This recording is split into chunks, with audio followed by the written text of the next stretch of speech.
Hello guys, good evening সবাইকে। ওদিন আমি আমার মেয়েকে নিয়ে, আমার হাজব্যান্ডকে নিয়ে চলে গেছিলাম আমরা রাস্তার রেস্টুরেন্টে, মালদায়। খুব ফেমাস একটা নিউ খুলেছে রেস্টুরেন্টটা। তো ওখানে কলকাতার থিমেই অনেক কিছু সাজিয়েছে। এই রিক্সাটা স্পেশালি ওখানে থিম হিসাবে করা রয়েছে। তো ওখানে পেখমকে বসিয়ে দিয়েছিলাম ফটোশ্যুটের জন্য। তো ওখানে কলকাতার থিমেই রেস্টুরেন্টটা সুন্দর করে করেছে, আর মানে অভূতপূর্ব লাগছে পুরো রেস্টুরেন্টটাকে। ঠিক আছে। তো ওখানে পেখমের বেশ কিছু ফটো তুলি আমরাও নিজেদের কিছু ফটো আমরা নিজেরা ক্যাপচার করি। তো বাচ্চারা প্রচণ্ড হ্যাপি হয়ে যায় এই সমস্ত রেস্টুরেন্টে, যেখানে ওরা একটুখানি মানে কালারফুল কিছু দেখতে পায়। তো এই যে শুভ নববর্ষের জন্য সাজিয়েছিল ওরা, সেগুলোই সুন্দর করে রয়েছে লাগানো। তো এই পেখমের কিছু ফটো তুলছিলাম, আর ও খুব হ্যাপি হয়ে যাচ্ছিল। আর কলকাতার সমস্ত পুরনো দিনকার ছবি টবি সব সুন্দর করে সাজানো ছিল ওদের, ওটাই ওদের থিম ছিল। আর আমি এই যে কীভাবে ছবি তুলতে হবে বলে দিচ্ছি। তো এটা মালদার রথবাড়িতে অবস্থিত এই রেস্টুরেন্টটা খুবই ভালো। তো আমি কোনো প্রমোশনাল ভিডিও করছি না, মানে গেছি, আমি খুব স্যাটিসফাইড। ওখানকার খাবার দাবার, ওখানকার অ্যাটমসফিয়ার, তো সবটাতেই আমি খুব স্যাটিসফাইড। তো সেই জন্যই বলছি আর কি, আদারওয়াইজ আর কিছু না। তো পেখম ওখানে গিয়ে খুব হ্যাপি হয়েছিল, কারণ ওর খুব ভালো লেগেছিলো সব কিছু দেখে, এনজয় করেছিল খুব। এই যে হ্যাঁ, একবার আমি নিই ওকে ফটো তোলানোর জন্য। ওই নিজে বসে থাকবে ওখানে, ও ধরারও কাউকে দরকার নাই।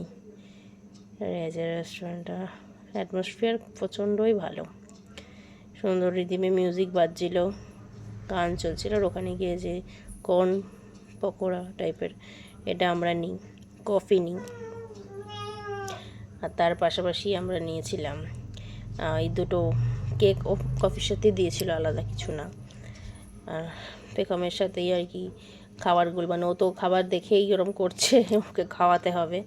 তোর বাবা একটু ওকে হালকা করে টেস্ট করিয়ে দেয়, পকোড়ার এই একটা চিজটা টেস্ট করায়, তোর খুব ভালো লেগেছে। তো হ্যাঁ, ওটাই আমিও আবার একবার করে টেস্ট করাই, দেখানোর জন্য যে দেখ কেমন লাগছে তোকে খেতে। আমি বাড়িতেই যে কোনো খাবার খাই, ও চলে আসে খাবারটা খেতে। ও এখন অতটা বুঝতে শেখেনি, ওর ভালো লাগে সমস্ত খাবারই, মানে বাবা মা যেটা খাবে সেটা ওকে খেতে হবে। এই যে আমাদের কফিটা আমি মানে এত সুন্দর কাপে দিয়েছে কফিটা, যে কি বলবো, খুবই ভালো লাগছিলো সব কিছুই। তো প্রথমে কফিতে চিনি ছিল না, তারপর চিনি আবার চেয়ে নিতে হয়েছিল। তো কফিটাও খুব সুন্দর ছিল খেতে। তারপরে নিয়েছিলাম আমরা চাউমিন, আর আমার হাজব্যান্ড নিয়েছিল হচ্ছে ফ্রায়েড রাইস, যেটার এখন ভিডিও নেই। ফ্রায়েড রাইসের সাথে চাউমিনের সাথে নিয়েছিলাম এই চিকেনটা, চিলি চিকেন ড্রাইটা। আর এই যে রেস্টুরেন্টের এটা রিসেপশনটা, ওরা সুন্দর করে সাজিয়েছিল ওরা। আমার হাজব্যান্ড টাকা মিটিয়ে তো এবার আমাদের বাড়ি যাওয়ার পালা। রেস্টুরেন্টে আমরা প্রায় 1.5-2 ঘন্টা ছিলাম, গল্প করছিলাম। খুব ভালো ছিল অ্যাটমসফিয়ার, আর আসতে ইচ্ছা করছিল না, কিছু বেরোতে তো হবে, তখন প্রায় রাত্রি 10:30 বাজে। তো এই বাড়ির পথে এবার টুকটুক করে ওকে দিয়ে দেবো মেয়েকে, ও মেয়েকে নেবে, কারণ আমি সিঁড়ি দিয়ে নামতে পারবো না মেয়ে নিয়ে, সেই জন্য। না, আমি বাইরে গেলে হাজব্যান্ডকেই মেয়ে দিয়ে দিই, আমি নিয়ে হাঁটি না। আর আমি কোনো কেরিয়ার যেহেতু ইউজ করি না আমরা কেরিয়ারটা ইউজটা, তো ওই জন্য একবার ও নেয়, একবার আমি নিই, এইভাবেই আমরা বেবিকে ক্যারি করি। তো ওভারঅল এক্সপিরিয়েন্স আমাদের খুব ভালো রেস্টুরেন্টের।